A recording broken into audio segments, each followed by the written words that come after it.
नमस्कार दोस्तों, साहित्य समाधान के मंच से मैं डॉक्टर रीता गौड़ आपका हार्दिक स्वागत करती हूँ, अभिनंदन करती हूँ। दोस्तों, आज कवितावली का छठा सत्र है और हम पिछले 5 सत्रों से कवितावली के परिचय सहित सारी व्याख्याएं कर चुके हैं। ये अंतिम छंद हैं जिन्हें हम आज पूरा करने वाले हैं। उसके बाद अगले सत्र में हम कवितावली पर आधारित 30-35 प्रश्नों पर लगभग बात करेंगे, एक अच्छी चर्चा करेंगे और फिर कोई नया विषय उठाएंगे। तो चलिए शुरू करते हैं आज का सत्र। सबसे पहला आज के सत्र का छंद है दोस्तों, 101वां छंद है और 110 छंद तक हमारे पाठ्यक्रम में है। तो तुलसीदास जी कहते हैं, सांची कहो कलि काल कराल, मैं ढारो बिगारो तिहारो कहा है।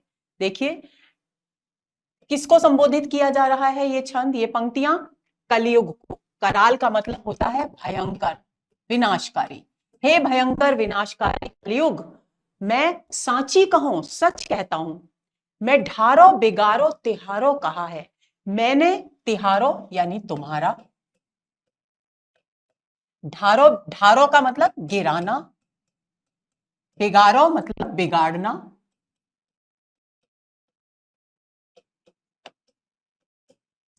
कहा मतलब क्या।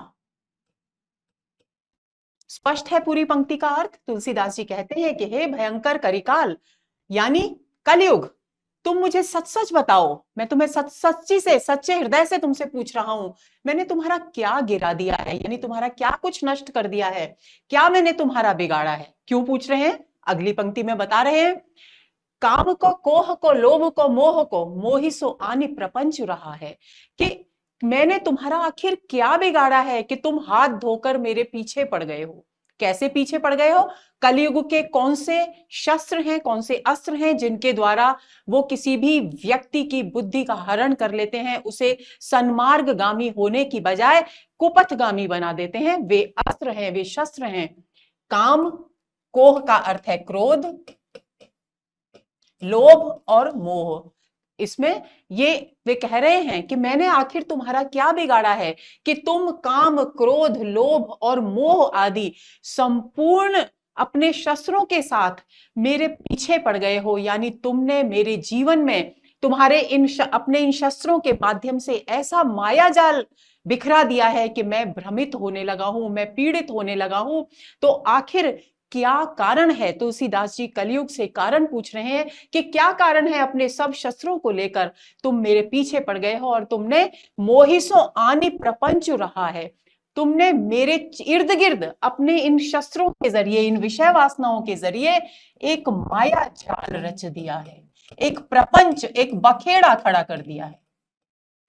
और जब भी माया जाल रचा जाता है, पहली बात बुद्धि भ्रमित होती है, दूसरी बात व्यक्ति की सोचने समझने की शक्ति समाप्त हो जाती है और उसका जीवन कष्टपूर्ण हो जाता है। तो बातों की ओर संकेत कर रहे हैं तुलसीदास जी कि वे कहते हैं कि हे भयंकर कलयुग, हे भयंकर करिकाल, मैंने आखिर तुम्हारा क्या गिरा दिया है, क्या नष्ट कर दिया है, क्या बिगाड़ दिया है कि तुम काम, क्रोध, लोभ और मोह को लेकर, यानी अपने सारे शस्त्रों को लेकर मेरे पीछे पड़ गए हो। मेरे जीवन में तुमने एक बखेड़ा खड़ा कर दिया है, एक माया जाल रच दिया है, जिसके कारण मेरा जीवन यातनापूर्ण और कष्टपूर्ण हो गया है। आगे चलते हैं।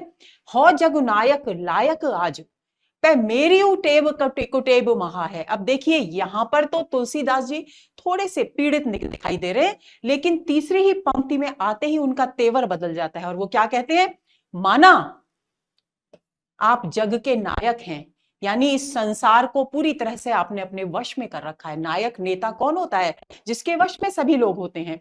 तो मैंने माना कि आप इस संसार के नायक हैं, नेतृत्व करता है। क्यों? क्योंकि आपने इस सारे लोगों को अपने वश में कर रखा है। और लायक आज, और आज के समय में यानी आपका प्रभाव क्योंकि प्रबल है, तो आप सभी तरह से लायक हैं। लायक होने का यहां पर अर्थ क्या हुआ कि सामर्थ्यवान है। सामर्थ्यवान होने का क्या अर्थ है कि आप किसी भी व्यक्ति की बुद्धि भ्रमित कर उसे किसी भी दिशा में मोड़ सकते हैं, किसी भी मार्ग पर उसे प्रदर्शित कर सकते हैं, उसे आगे बढ़ा सकते हैं। आप सभी प्रकार से सामर्थ्यवान हैं। लेकिन ठीक है, आप जग के नेता हैं, सारा संसार आपके नियंत्रण में है, आप सामर्थ्यवान हैं, लेकिन तुलसीदास जी कहते हैं कि मेरी भी एक आदत बहुत बुरी है। क्या बुरी आदत है? पे मेरी टेब कुटेब महा है। टेब का मतलब होता है आदत, कुटेब का मतलब बुरी आदत, महा मतलब अत्यधिक। कि ठीक है, आप पूरी तरह से सामर्थ्यवान हैं, जगनायक हैं, लेकिन मेरी भी एक टेब यानी आदत बहुत बुरी है। महा यानी बहुत और कुटेब यानी बहुत बुरी आदत है मेरी। अब वो आदत क्या है? जानकी नाथ बिना तुलसी जग दूसरे सो करे हो न हाहा है। कि मैं तुलसीदास अपने प्रभु जानकी नाथ श्री राम के अतिरिक्त अन्य किसी से विनय नहीं करता, विनय नहीं करता, प्रार्थना नहीं करता। अब व्यंजना क्या हुई? व्यंजना ये हुई कि तुलसीदास जी ये कहना चाहते हैं कलयुग से कि तू मुझे चाहे कितना भी पीड़ित कर ले, कितना भी मेरे जीवन को कष्टपूर्ण बना ले, लेकिन अगर तू ये सोचता है कि मैं तेरे आगे हाथ जोड़कर तेरे सामने निवेदन करूंगा कि मेरे कष्टों का हरण कर, तो ये तेरी बहुत गलत, बड़ी गलत फहमी है। क्यों? क्योंकि मेरी एक बुरी आदत है कि मैं जीवन में कितने भी कष्ट सह लूंगा, लेकिन अपने प्रभु जानकीनाथ श्री राम के अतिरिक्त अन्य किसी से अपने कल्याण के लिए प्रार्थना नहीं करूंगा, अपने कष्टों का हरण करने के लिए प्रार्थना नहीं करूंगा। तो ये जो पंक्तियां हैं दो, इन पंक्तियों में तुलसीदास जी की प्रभु श्री राम के चरणों में एक जो अटूट भक्ति है वो यहां अभिव्यक्त हो रही है, क्योंकि वो स्पष्ट रूप से घोषित कर रहे हैं कि कलयुग मुझे कितने भी कष्ट दे ले, कितना भी पीड़ित कर ले, लेकिन मैं किसी भी स्थिति में श्री राम के अतिरिक्त अन्य किसी से अपने कल्याण की, अपने उद्धार की कामना करूंगा ही नहीं। तो अब यहां पर यदि हम देखें कि कौन से अलंकार है, तो कहो कलिकाल कराल में अनुप्रास अलंकार है, काम को कोह को अनुप्रास अलंकार है, मोह को मोहिसो अनुप्रास अलंकार है। बस बाकी सब सामान्य है। आगे चलते हैं। 102 छंद आ गया है। भागीरथी जलपान करो अरु नाम के राम के लेत नितय हो, मोको न लेनो न देनो कछु कले भूले न रावरी और चितय हो। तुलसीदास जी कहते हैं, देखिए आप ये मान लीजिए जिन शब्दों के, जिन क्रिया शब्दों के पीछे करो इस तरह का आए, हो इस तरह का आए, तो यानी तुलसीदास जी अपने लिए संबोधित कर रहे हैं, लेकिन इन शब्दों में यदि अनुस्वार न हो, बिंदी न हो, तो ये मैं के लिए यानी तुलसीदास जी के लिए नहीं माना जाएगा, वो किसी अन्य के लिए होगा। ले अनुस्वार का होना बहुत जरूरी है। तो देखिए तुलसीदास जी क्या कहते हैं, कलयुग को संबोधित है ये वाला छंद भी। भागीरथी जलपान करो, आप सभी जानते हैं कि भागीरथी का अर्थ है गंगा, तो गंगा नदी का जल पीता हूं, क्योंकि आप सभी जानते हैं कि बनारस में यानी काशी में तुलसीदास जी का जीवन पूरा व्यतीत हुआ, तो पीने के लिए उन्हें सुलभ था गंगा जल।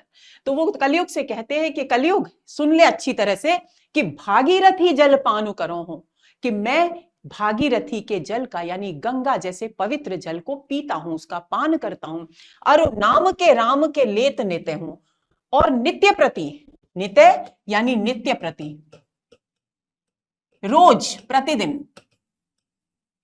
प्रतिदिन मैं राम का नाम लेता हूं। मोको न लेनो न देनो कछु कली, हे कलयुग मुझे किसी से, तुमसे कोई लेना देना नहीं है। तुम मेरे जीवन में भले ही कष्ट पैदा करो, कुछ भी करो, लेकिन मुझे मोको न लेनो, मुझे न तुमसे कुछ चाहिए, न देनो कछु है, ना मैं तुम्हें कुछ दूंगा, यानी मेरा तुमसे कोई लेन देन का व्यवहार है ही नहीं, यानी कोई संबंध नहीं है, मैं तुमसे कोई संबंध नहीं रखता। भूले न रावरी और चितई हूं। और क्या कहते हैं तुलसीदास जी, भर्त्सना कर रहे हैं, एक तरह से प्रताड़ित कर रहे हैं, उसको उल्हाना दे रहे हैं। स्पष्ट शब्दों में वो कहते हैं, और हे कलयुग कान खोल के सुन ले, भूले न रावरी और चितई हो, कि भूल कर भी मैं रावरी यानी आपकी और चितई हो देखूंगा नहीं,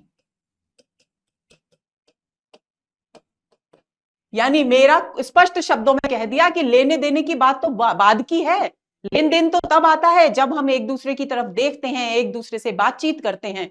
तो लेन देन की बात तो छोड़ दो, मैं तो आपकी तरफ भूल करके देखूंगा भी नहीं, तो मेरा आपसे कोई नाता नहीं है। जाने के जोर करो परिणाम तुम्हें बचते हो। और उसके बाद भी मेरी ये सारी मानसिक स्थिति, अपने आप के प्रति जो मेरा व्यवहार है, उपेक्षापूर्ण व्यवहार, उसको जानते हुए भी, जाने के जोरू करो, फिर भी यदि आप बलपूर्वक मेरे ऊपर बल का प्रदर्शन करेंगे या यानी बलपूर्वक मेरे जीवन में कष्टों का संचार करने का प्रयत्न करेंगे तो परिणाम तुम्हें पछताई हो। तो परिणाम के रूप में हे कलयुग तुम्हें पछताना ही पड़ेगा। क्यों पछताना पड़ेगा? मैं ना भेतई हूं, क्योंकि मैं आपके दिए गए कष्टों से डरूंगा नहीं, भयभीत नहीं होऊंगा।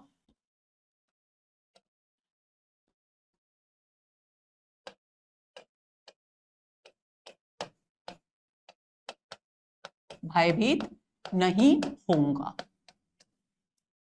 ब्राह्मण ज्यों उगल्यो उर्गारी। एक प्रसंग आता है श्रीमद् भागवत महापुराण में कि एक बार गरुड़ जी ने अहंकारवश एक ब्राह्मण को निगल लिया था, लेकिन ब्राह्मण क्योंकि बहुत ही सत प्रवृत्तियों वाला था और सदाचारी था, इसलिए वह उसे अधिक समय तक अपने उदर में नहीं रख सका, तो उसे विवश होकर उगलना पड़ा ब्राह्मण को बाहर। तो उसी प्रसंग का हवाला देते हुए तुलसीदास जी कहते हैं, इस प्रकार उर्गारी, हम कई बार इस शब्द को समझ चुके हैं, यानी गरुड़ जी ने जिस प्रकार ब्राह्मण को वापस उगल दिया था विवश होकर के, क्योंकि वो सदाचारी और पवित्र आत्मा ब्राह्मण था, उसी तरह से हो त्यों ही तिहारे हिये न हितई हो। इसी प्रकार यदि तुम मुझे कितना भी कष्ट देने की कोशिश करो, मुझे निगलने की कोशिश करो, यानी मेरे जीवन को समाप्त करने की कोशिश करो, तो भी मैं तुम्हारे हिये यानी हृदय के लिए हितई हो, हितकारी साबित नहीं होऊंगा, हितकारी नहीं होऊंगा। इसकी व्यंजना क्या हुई? व्यंजना यह हुई कि मैं तुम्हारे हृदय के लिए हितकारी नहीं होऊंगा, यानी मुझे तुम पचा नहीं पाओगे। कैसे? जैसे हम कई बार बहुत भारी भोजन कर लेते हैं तो पचता नहीं, हमें पीड़ा होती है, और कई बार हम उल्टी भी कर देते हैं, वमन भी कर देते हैं, हमें उस भोजन को बाहर ही निकालना पड़ता है। तो उसी बात को ध्यान में रखिए आप। तो जिस तरह से गरुड़ जी ने निगल तो लिया था ब्राह्मण को, लेकिन उसकी सदाचारी प्रवृत्तियों के कारण वो उसे पचा नहीं पाए, अपने उदर में अधिक समय तक संभाल नहीं पाए, और उन्हें उसे उलट देना पड़ा, ब्राह्मण को बाहर निकाल देना पड़ा। इसी तरह से तुलसीदास जी कहते हैं कि सुन लो कलयुग, कि अगर तुम मुझे ज्यादा पीड़ित करोगे तो तुम्हारे हृदय के लिए मैं बहुत अच्छा हितकारी साबित नहीं होऊंगा, क्योंकि तुम्हारे हृदय में पीड़ा होगी और मेरा कुछ भी नहीं बिगड़ेगा, क्योंकि मैं श्री व्यंजित है कि मैं श्री राम का भक्त हूं, और मैं तुम्हारे दिए गए कष्टों से बिल्कुल भी डरूंगा नहीं, ना उनकी पीड़ाओं के कारण तुम्हारे सामने खड़े होकर अपने कल्याण की कामना ही करूंगा। हिये न हितई हो अनुप्रास अलंकार है।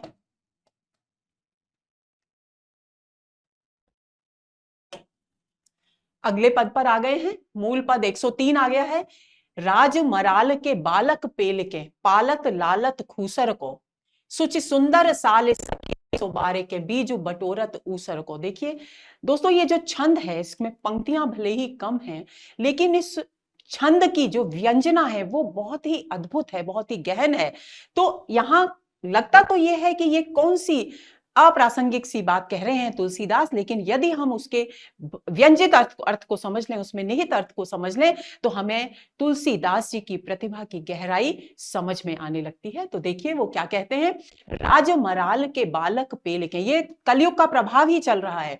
वो कहते हैं कि आज कलयुग ने इतना भयंकर रूप धारण कर लिया है कि इस परिवेश में, इस समाज में, इस वातावरण में सभी लोग कलयुग के कारण दुष्ट प्रवृत्तियों के शिकार हो गए हैं, सन्मार्गगामी होने के स्थान पर कुमार्गगामी हो रहे हैं, बुरे गलत रास्तों पर चल रहे हैं। तो उसके लिए वो किन शब्दों का, सुंदर शब्दों का प्रयोग करते हैं? तुलसीदास जी कहते हैं कि राजमराल के बालक पेल के। राजमराल यानी हंस एक बहुत ही पवित्र पक्षी माना गया है, और उसमें भी अगर राजहंस हो तो वो सबसे अधिक श्रेष्ठतम पक्षी माना जाता है। तो वो कहते हैं राजमराल यानी राजहंस के बच्चों को त्याग कर पालत लालत खूसर को, कलयुग में लोग खूसर यानी उल्लू, उल्लू के बच्चों को बड़े प्रेम से पाल रहे हैं। अर्थात व्यंजना क्या हुई, सचमुच ऐसा नहीं हुआ था उस समय कि हंस के बच्चों को त्याग करके उल्लू के बच्चों को पाल रहे हो लोग, लेकिन इस उदाहरण के द्वारा, इस पंक्ति के द्वारा तुलसीदास जी कहना चाहते हैं कि जो कार्य, जिस मार्ग पर लोगों को चलना चाहिए अपने कष्टों से ऊपर उठने के लिए, कष्टों से मुक्ति प्राप्त करने के लिए, वे उस मार्ग को त्याग कर गलत मार्ग पर जा रहे हैं। कौन सा गलत मार्ग? जो मार्ग उनके कल्याण के लिए उचित है ही नहीं, यानी उचित मार्ग को, सन्मार्ग को त्याग कर कुमार्ग की ओर बढ़ रहे हैं लोग। अगली पंक्ति में कहते हैं, सुचि सुंदर साल सकेले। सुचि यानी पवित्र, सुंदर आप सभी जानते हैं, साले यानी धान, सकेले इकट्ठा कर। सुंदर पवित्र जो धान, अच्छा स्वास्थ्यवर्धक जो धान है, उसको इकट्ठा कर, सो बारीकें उसे जला रहे हैं।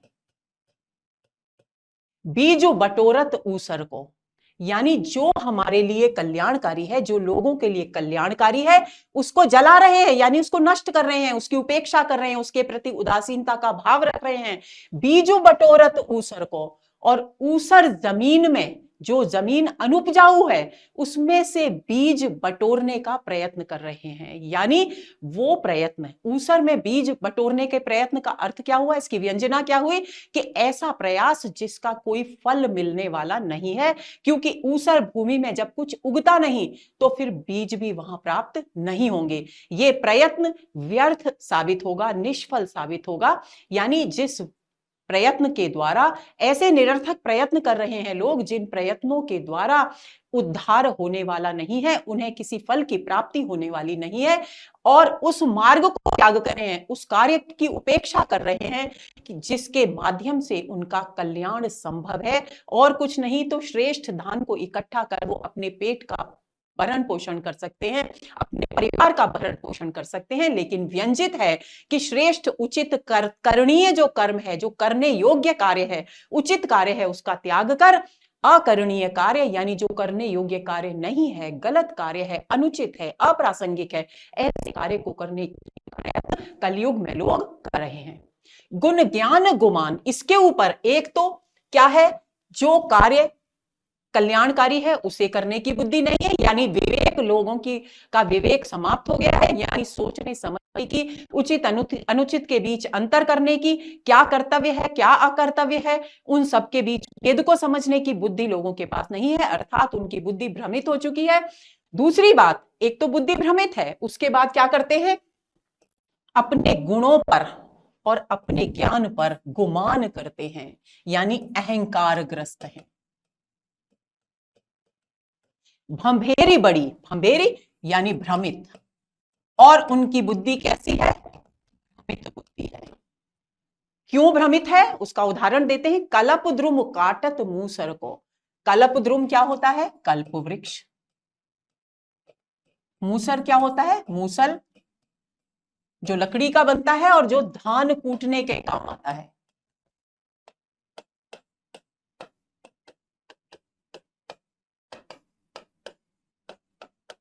तुलसीदास जी कह रहे हैं कि लोग क्या कर रहे हैं, भ्रमित बुद्धि के शिकार हैं, उनकी बुद्धि भ्रमित हो गई है, इसलिए उन्हें उचित और अनुचित का अंतर दिखाई नहीं पड़ता, वे सोच समझकर कार्य नहीं कर रहे हैं। यही कारण है कि वे कल्प वृक्ष को तो काट रहे हैं और कल्प वृक्ष की लकड़ी से मूसल बनाने का प्रयत्न कर रहे हैं, जो धान के कूटने में काम आने वाला है। व्यंजना क्या हुई, सचमुच में ये नहीं हो रहा था, ये सभी व्यंजित इनके अर्थ हैं गहरे। इसका अर्थ यह है, कल्पद्रुम की क्या विशेषता होती है दोस्तों, कल्पद्रुम की विशेषता होती है कि वो सभी कामनाओं को पूर्ण करने वाला होता है। यानी तुलसीदास जी कह रहे हैं कि लोगों की बुद्धि कलयुग के प्रभाव से इतनी भ्रमित हो गई है कि जिन मार्गों पर चलकर वे अपनी सांसारिक यानी लौकिक और पारलौकिक सभी कामनाओं को पूरा कर सकते हैं, यानी सांसारिक जीवन को भी सुखमय बना सकते हैं और पारलौकिक जीवन को भी मुक्ति के मार्ग पर प्रशस्त कर सकते हैं, आगे बढ़ा सकते हैं, ऐसे कल्पद्रुम को काट रहे हैं, यानी ऐसे मार्ग का को नष्ट कर रहे हैं, उसकी उपेक्षा कर रहे हैं, और क्या बना रहे हैं, मूसल बना रहे हैं। कल्पद्रुम कल्प वृक्ष में से मूसल बनाने का कार्य हुआ। मूसल केवल एक ही कार्य कर सकता है, क्या, धान कूटने का, सभी कामनाओं को पूरा करने का काम नहीं करता। यानी लोगों की सोचने समझने की शक्ति भ्रमित हो गई है और संकुचित हो गई है, एक कार्य को साधने वाले यंत्र को बनाने की ओर ध्यान केंद्रित कर रहे हैं और सभी कामनाओं को पूर्ण करने वाले मार्ग की उपेक्षा कर रहे हैं। कलिकाल विचारो आचारो हरो, नहीं सूझ है कछु धम धूसर को। और तुलसीदास जी कहते हैं कि लोग इतने धमधूसर यानी मूर्ख, अज्ञानी, कलयुग के प्रभाव से क्योंकि बुद्धि भ्रमित हो गई है तो लोग इतने मूर्ख और अज्ञानी हो गए हैं कि उन्हें कुछ भी सुझाई नहीं पड़ता, यानी वे कुछ सोच ही नहीं पा रहे कि उनके लिए क्या हितकारी है और क्या अहितकारी।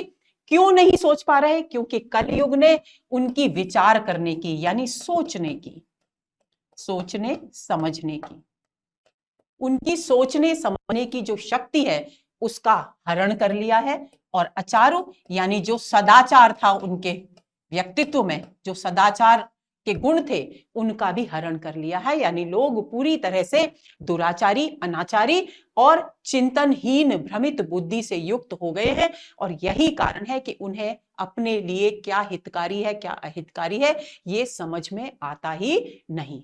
आगे चलते हैं, 104 पद पर आ गए हैं। कीबे कहा, बे को कहा फलु, बुझी न बूझी है, बूझी न वेद को भेद विचारें, स्वार्थ को परमार्थ को कलि कामद राम को नाम विसारें। तुलसीदास जी कहते हैं कि इस कलयुग का प्रभाव बहुत प्रबल हो गया है। लोगों के मस्तिष्क इतने भ्रमित हो गए हैं, इतनी मोटी बुद्धि वाले हो गए हैं कि वे अपने लिए कल्याणकारी कार्य को सोच ही नहीं पाते। क्यों? क्योंकि वे अध्ययन तो करते हैं वेद शास्त्रों का, लेकिन उनको ये नहीं पता कि कहा कि करना क्या है, जीवन में क्या करना है, यानी जीवन का लक्ष्य क्या है, इसके विषय में उन्हें कुछ भी पता नहीं है। पढ़े बे को कहा फल, और यदि वो वेद शास्त्रों का अध्ययन करेंगे तो उसका क्या फल उनको मिलेगा, उनको क्या लाभ होगा, इसके विषय में उन्हें कोई जानकारी नहीं है। फिर भी वे वेद शास्त्रों का अध्ययन करते हैं, लेकिन क्या करते हैं? बूझी न वेद को, अध्ययन तो करते हैं लेकिन वेदों के मर्म को समझ नहीं पाते।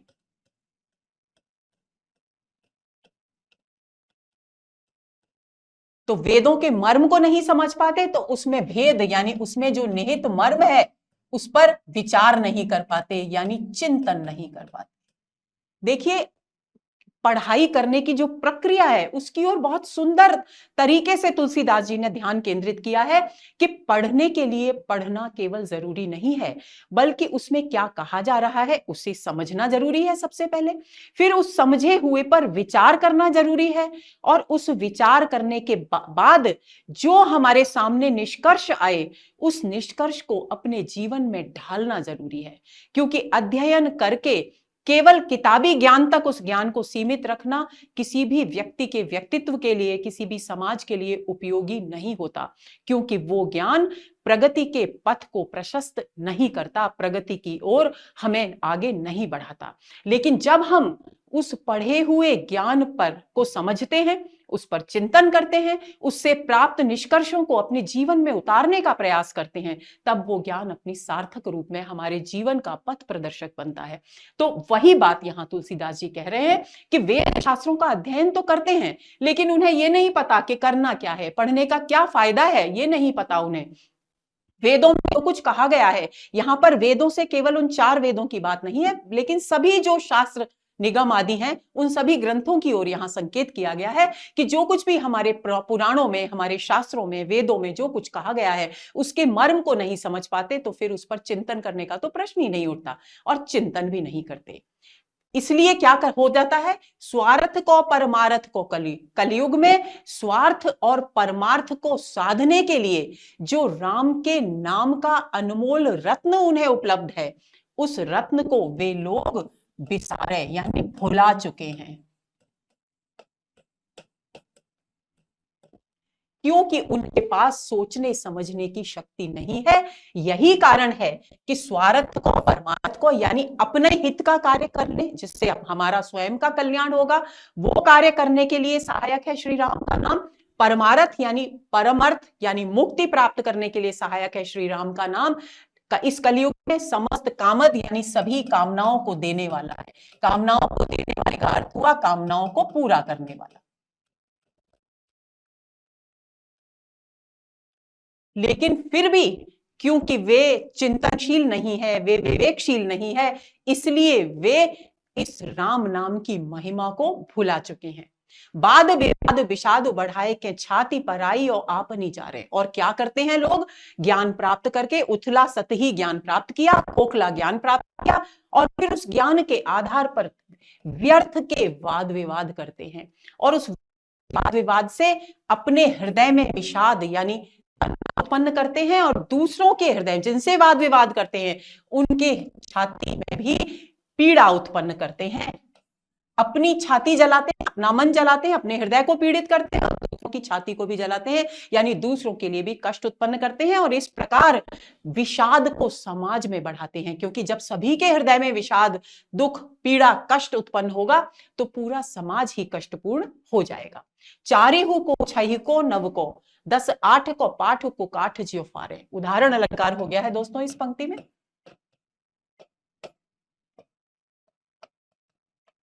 तुलसीदास जी क्या कहते हैं कि ऐसे व्यक्ति जो केवल सतही ज्ञान प्राप्त कर और इस तरह के काम करते हैं कि श्री राम के नाम को विसार देते हैं, भुला देते हैं, जो कि स्वार्थ का साधक है, स्वार्थ का साधक है, और विषाद बढ़ाते वाद बढ़ाते हैं समाज में, अपने हृदय को कष्टपूर्ण बनाते हैं, पीड़ित रखते हैं, दूसरे के हृदय को पीड़ा पहुंचाते हैं। ऐसे लोगों के लिए चाहे वो कितने भी चारी हों, यानी 4 वेद, कितना भी वे 4 वेद पढ़ लें, 6 शास्त्र, शिक्षा, कल्प, निरुक्त, व्याकरण, छंद, ज्योतिष, ये 6 शास्त्र माने गए। 6 शास्त्र, 9 व्याकरण, व्याकरण ग्रंथों की संख्या 9 मानी गई है, 10 और 8 यानी 12 पुराण।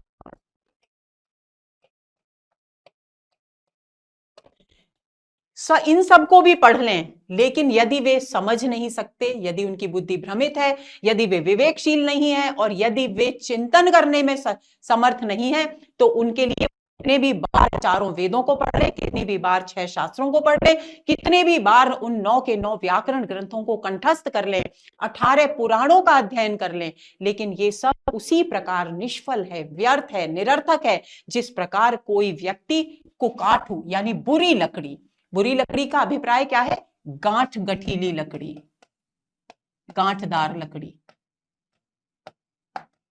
गांठदार लकड़ी को कुकाठ क्यों कहा है तुलसीदास जी ने? क्योंकि जिस लकड़ी में जितनी ज्यादा गांठें होती हैं उसे सीधा काटना असंभव होता है। जितनी ज्यादा गांठें होंगी उसे सीधा नहीं काटा जा सकेगा, और जिस लकड़ी को सीधा नहीं काटा जा सकता उसे किसी भी उपयोग में नहीं लाया जा सकता, यानी अनुपयोगी होती है। तो वे लोग जिनके पास सोचने समझने की शक्ति नहीं है, मूर्ख हैं, वो क्या करते हैं, बुरी गांठदार लकड़ी को भी सीधा फाड़ने का प्रयत्न करते हैं, लेकिन फाड़ नहीं पाते, यानी उस कार्य का उन्हें कोई फल प्राप्त नहीं होता, व्यंजित है। जिस प्रकार गांठदार लकड़ी को सीधा फाड़ने का प्रयत्न निष्फल होता है, निरर्थक होता है, क्योंकि उसमें कभी सफलता नहीं मिलती, उसी प्रकार जो लोग चिंतनशील नहीं है, जो लोग मर्म को समझते नहीं है शास्त्रों के, उन व्यक्तियों के लिए, उन लोगों के लिए जो अहंकारी हैं, राम के नाम को भुला देते हैं, उनके लिए 4 वेदों, 6 शास्त्रों, 9 व्याकरण ग्रंथों और 18 पुराणों का अध्ययन करना व्यर्थ है।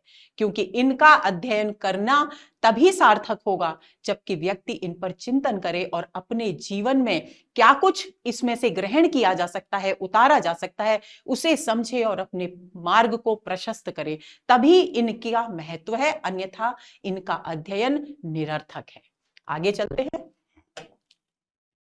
आगम वेद पुराण बखानत मार्ग कोटिन जाहे न जाने, जे मुनि ते मुनि आपु ही आपु ईसु कहावत सिद्ध सयाने। तुलसीदास जी कहते हैं कि आज का जो कलयुग है उसमें क्या हो गया है, आगम यानी शास्त्र,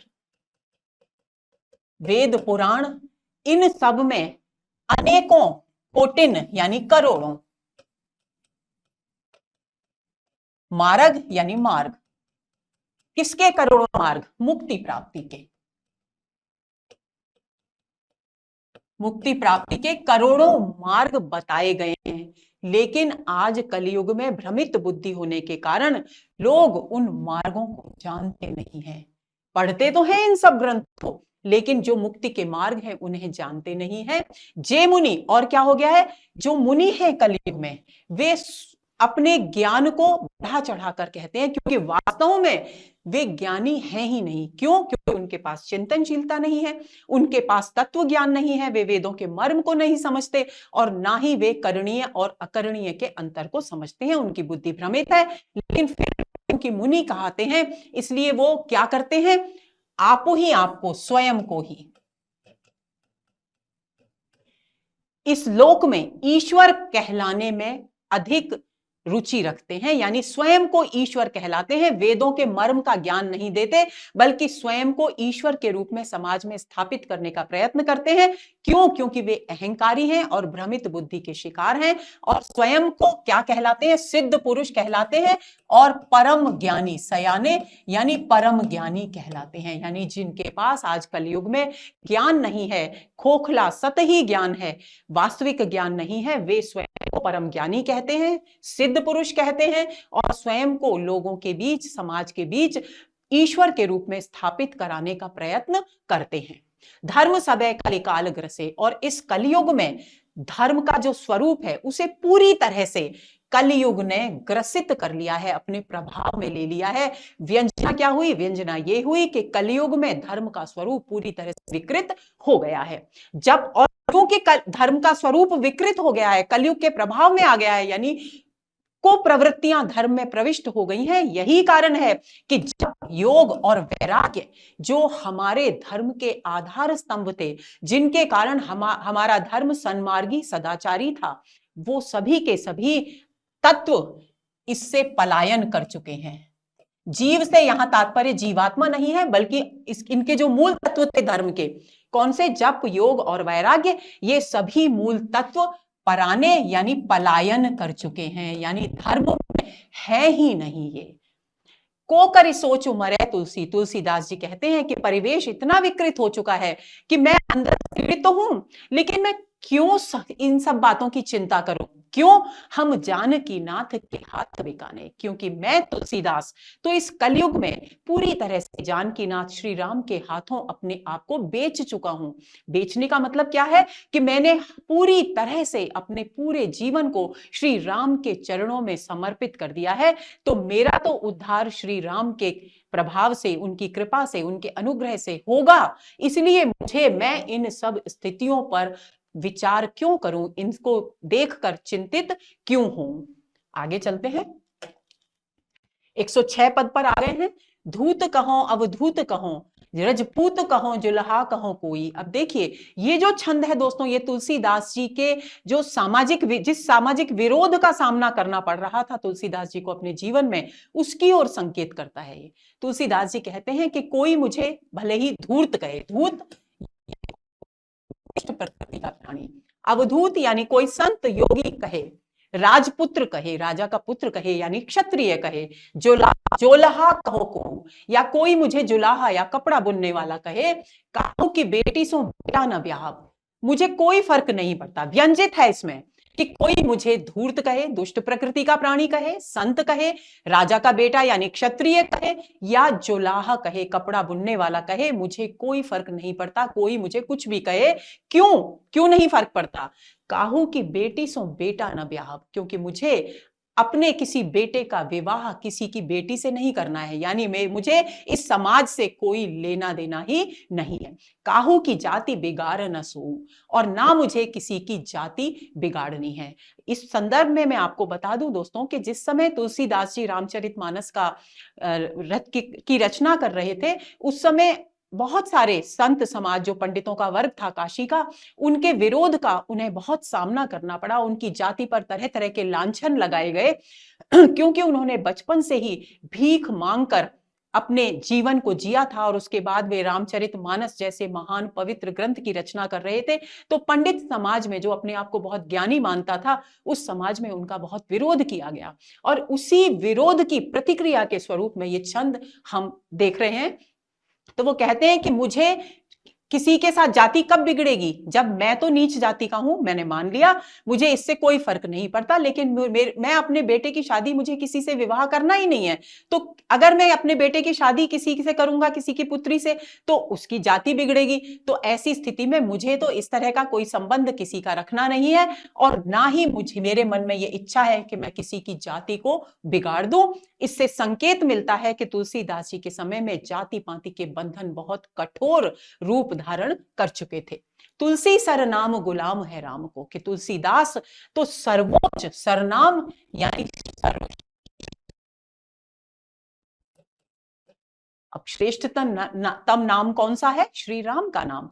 तो तुलसीदास जी कहते हैं कि तुलसी तो स्वयं जो श्रेष्ठतम नाम है इस सृष्टि का, यानी राम का नाम, उनका गुलाम है, यानी श्री राम का सेवक है। जाको रुचे सो कहे कछु ओ, कोई कुछ भी मेरे बारे में कहे, जिसको जो अच्छा लगे, जो जाको रुचे सो यानी जिसको जो अच्छा लगे वो मेरे विषय में कुछ भी कहे, मुझे कोई फर्क नहीं पड़ता। कोई मुझे नीच जाति का कहे, ऊंच जाति का कहे, मुझे कोई फर्क नहीं पड़ता। कोई मुझे दुष्ट कहे या सज्जन कहे या जुलाहा कहे या राजपुत्र कहे, मुझे कोई फर्क नहीं पड़ता, क्योंकि मैं तो सिर्फ और सिर्फ श्री राम का गुलाम हूं, और श्री राम का जो नाम है वो इस संपूर्ण ब्रह्मांड का श्रेष्ठतम सर्वोच्च नाम है। मांगे खैबो मसीत को सोएबो, लेबो को एक न देव को दो। कि मेरा जीवन का क्रम क्या है? मेरे जीवन का क्रम है कि मांग भोजन प्राप्त करना, मसीत पे, किसी भी मंदिर या मस्जिद, किसी भी धार्मिक स्थान पर पैर फैलाकर बेफिक्री से सो जाना, और किसी से लेना एक न देना दो, जो कहावत है, मुझे ना किसी से कुछ लेना है और ना किसी को कुछ देना है, यानी इस समाज से मुझे कोई लेना देना नहीं है। व्यंजित है कि तुलसीदास जी ये बात ठोक बजाकर कह रहे हैं कि मेरा केवल और केवल श्री राम से संबंध है, इस पूरे समाज से, इस पूरी सृष्टि से मेरा कोई संबंध नहीं है। आगे चलते हैं।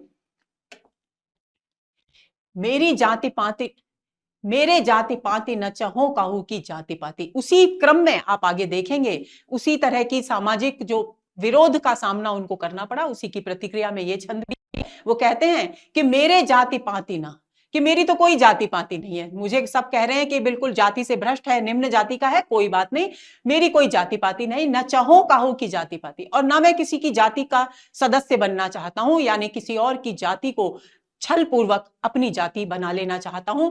मेरे को काम को न हो काहू के काम का, और ना ये समाज, ये परिवेश, ये लोग जो कलयुग के प्रभाव के कारण भ्रमित बुद्धि वाले हैं, श्री राम के नाम को भुला चुके हैं, ये इनमें से कोई भी व्यक्ति मेरे काम का नहीं है, इसलिए मुझे किसी से लेना देना नहीं है। न हो का मतलब मैंने भी आपको बताया था, मैं, और ना मैं इनमें से किसी के काम का हूं। काहू को काम को यानी कवर्ण की आवृत्ति, तो अनुप्रास अलंकार हो गया है। लोक परलोक रघुनाथ जी के हाथ सब, कि मेरा तो ये लोक यानी ये सांसारिक जीवन, परलोक यानी संसार के बाद का जीवन, के बाद का, मृत्यु के बाद का जो जीवन है, ये सब कुछ श्री राम यानी रघुनाथ जी के हाथ में है। वही मेरे इस जीवन को सुधारेंगे, लौकिक जीवन को, और वही मेरे पारलौकिक जीवन को सुधारेंगे। भारी है भरोसो तुलसी के एक नाम को, और तुलसीदास जी को इस एक दो अक्षर का जो नाम है, वो एक नाम क्या है? श्री राम। श्री राम के नाम पर बहुत अटूट भरोसा है तुलसीदास को, इसलिए वो विश्वास पूर्वक कहते हैं कि मेरा परलोक और मेरा इहलोक यानी ये सांसारिक जीवन सब प्रभु श्री राम ही संभालेंगे। मुझे इस समाज के किसी भी व्यक्ति को से ना कोई संबंध रखना है, ना किसी से कोई लेन देन रखना है। अति ही अयाने उपखानो ना ही बूझे लोग। तुलसीदास जी कहते हैं कि मुझे दुख इस बात का है कि इस संसार में, इस परिवेश में लोग बहुत अयाने यानी अज्ञानी हैं, मूर्ख हैं। इस उपखान का मतलब है इस आख्यान,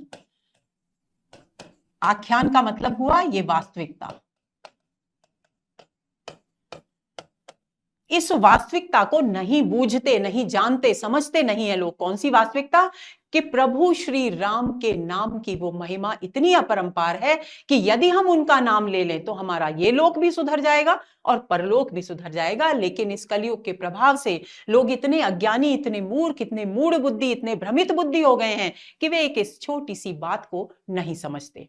साह ही को गोत होत है गुलाम को। तुलसीदास जी कहते हैं कि इतना सी बात भी लोगों की समझ में, ये तो बहुत बड़ी बात है कि राम उद्धार करने वाले हैं, उन्हें तो इतनी सी भी बात समझ में नहीं आती कि स्वामी का जो गोत्र होता है वही गोत्र सेवक का भी होता है। यानी जाति पर सवाल उठाए जा रहे थे उनके, तो उन्होंने कहा कि वो तो श्री राम के सेवक हैं, तो श्री राम का जो गोत्र है वही गोत्र उनका है। इसी बात इस संसार के तुच्छ बुद्धि मूर्ख लोगों की समझ में नहीं आती। साह, साह का मतलब है स्वामी। स्वामी तुलसीदास जी के हैं श्री राम, तो यानी स्वामी श्री राम को गोत, गोत मतलब गोत्र, गोत होता है गुलाम को, गुलाम का गोत्र भी वही होता है जो उसके स्वामी का गोत्र होता है। व्यंजित हुआ कि मेरा गोत्र, मेरी जाति वही है जो मेरे मालिक, मेरे स्वामी श्री राम की जाति है, गवर्ण की आवृत्ति है, तो अनुप्रास अलंकार हुआ। आगे चलते हैं। साधु के असाधु के भलो के पोच सोच कहा, का कहू के द्वार परो जो हो सो हो राम को। तुलसीदास जी कहते हैं कि मैं सज्जन हूं, असाधु दुर्जन हूं, भलो अच्छा हूं, पोच नीच हूं। सोच कहा, क्या चिंता करना, यानी इन सब बातों को सोचकर मैं व्यर्थ की चिंताएं नहीं करता। क्यों? का काहू के द्वार पर हो, मैं क्या किसी के द्वार पर पड़ा हुआ हूं, यानी किसी और के भरोसे हूं, जो मुझे इन सब बातों की चिंता हो कि मैं अच्छा हूं, बुरा हूं, दुर्जन हूं, सज्जन हूं, इन सब बातों की चिंता मैं क्यों करूं? क्योंकि मैं किसी और के द्वार पर नहीं पड़ा, यानी मैं किसी पर बोझ बना हुआ नहीं हूं।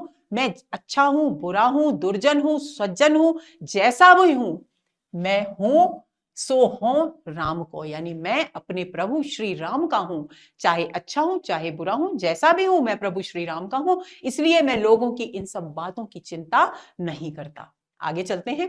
को कहे करत कुसाज दगाबाज बड़ो। तुलसीदास जी कहते हैं कि समाज में कलयुग के प्रभाव से लोगों की बुद्धि इतनी दूषित हो गई है कि उसे सतवृत्ति वाले लोग भी बुरे नजर आते हैं। तो वो कहते हैं कि कोई तो कहता है कि ये बहुत ही जालसाज, कुसाज यानी दालसाज, आबाज यानी कपटी, धोखेबाज, धोखेबाज है। लोग, तुलसीदास जी अपने विषय में कह रहे हैं कि कोई तो मुझे कहता है कि बहुत जालसाज है, यानी बुरी वृत्तियों का कुटिल व्यक्ति है, दगाबाज है, कपटी है, बहुत अधिक धोखेबाज है। को कहे राम को गुलाम खरो खूब है, कोई कहता है कि ये तो बहुत ही अच्छा गुलाम का श्री राम का सेवक है, श्री राम का गुलाम है। मतलब समाज में दोनों तरह के लोग हैं, कुछ तो तुलसीदास जी को अच्छा बताते हैं और कुछ तुलसीदास जी को कपटी और धोखेबाज बताते हैं। साधु जाने महासाधु, और जो सज्जन व्यक्ति हैं समाज में, वो तुलसीदास जी को महासाधु, अत्यधिक सज्जन व्यक्ति के रूप में देखते हैं, और जो खल यानी दुष्ट व्यक्ति हैं, वे उन्हें महादुष्ट, महाखल यानी महादुष्ट व्यक्ति के रूप में देखते हैं। पानी झूठी सांची कोटी उठत हबूब है। इस प्रकार तुलसीदास जी कहते हैं कि मेरे विषय में इस समाज में झूठी और सच्ची करोड़ों बातें निरंतर उत्पन्न होती रहती हैं, प्रचलित होती रहती हैं, लेकिन ये बातें कैसी हैं? उठत हबूब है। हबूब पानी का,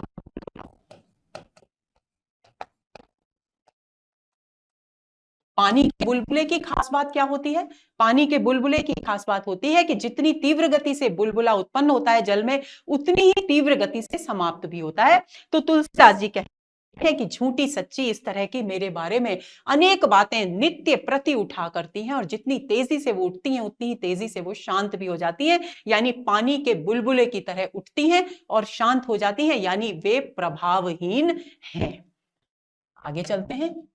चहत न काहू सो न कहत काहू की कछु, सबकी सहत और अंतर न ऊब है। तुलसीदास जी कहते हैं कि मैं चाहत न काहू सो, कि मैं किसी से कुछ नहीं चाहता, न कहत काहू की कछु, ना किसी की कोई बात किसी से कहता हूं, क्योंकि मेरा समाज के लोगों से कोई वास्ता ही नहीं है, कोई रिश्ता ही नहीं है, कोई संबंध ही नहीं है। कवर्ण की आवृत्ति है तो अनुप्रास अलंकार है। हाँ, एक अलंकार बताना रह गया पीछे, ये उठत हबूब है, इस पंक्ति में रूपकातिशयोक्ति अलंकार है,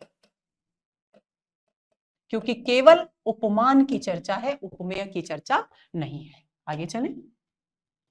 सबकी सहत, तुलसीदास जी कहते हैं जो कुछ भी मेरे विषय में कहता है कोई भी, उन सब की बातें मैं चुपचाप सहता हूं, लेकिन फिर भी उनके प्रति अंतर में ऊब यानी कोई दुर्भाव, कोई उपेक्षा का भाव नहीं रखता।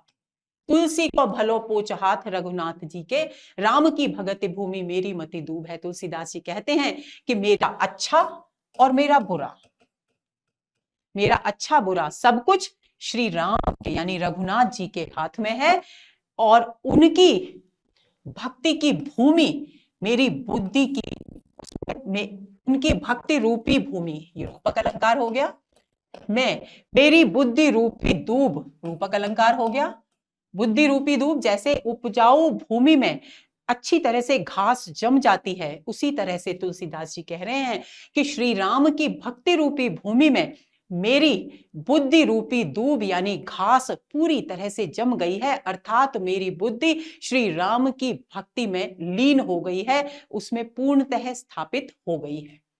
अगले पद पर आते हैं, जागे जोगी जंगम जति जमाती ध्यान धरें। तुलसीदास जी कहते हैं कि इस संसार में सभी लोग जागते हैं, सभी अलग अलग कारणों से जागते हैं। कोई व्याकुलता में जागता है, कोई चिंता में जागता है, कोई परेशानी में जागता है, कोई भोग विलास में जागता है। तो उसी का चित्रण करते हुए तुलसीदास जी कहते हैं, जागे जोगी जंगम, योगी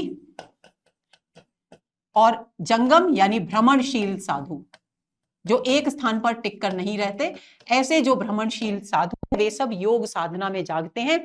जति यानी यति यानी सन्यासी, जमाती जो समूह में रहने वाले सन्यासी हैं, वे ध्यान धारण करने के कारण जागते हैं। डरे और भरे, लेकिन ये सभी जो योगी हैं, जो भ्रमणशील साधु हैं, जो यति हैं यानी सन्यासी लोग हैं, वे सब अंदर ही कितना भी ध्यान धारण करें, कितनी भी योग साधना करें, उन सब के हृदय में उर यानी हृदय में एक डर निरंतर बैठा रहता है। किसका डर? सांसारिक विषय वासनाओं का डर, यानी लोभ मोह क्रोध और काम का डर बैठा रहता है। वे हमेशा आशंकित रहते हैं कि कहीं इतनी योग साधना के बीच कलयुग के प्रभाव से ये विषय वासनाएं हमें अपने माया जाल में न फंसा लें और हमारी बुद्धि विचलित न हो जाए, हम अपने इस सन्मार्ग से विचलित न हो जाएं। ये आशंका इन सब के हृदय में निरंतर लगी रहती है और इस चिंता में वे लोग जागते हैं, साधना में जागते हैं और इस चिंता के कारण, इस आशंका के कारण जागते हैं। आगे चले, जागे राजा राजकाज, और राजा जो हैं वो राज कार्य के कारण जागते हैं। सेवक समाज साज, और जो सेवकों का समाज है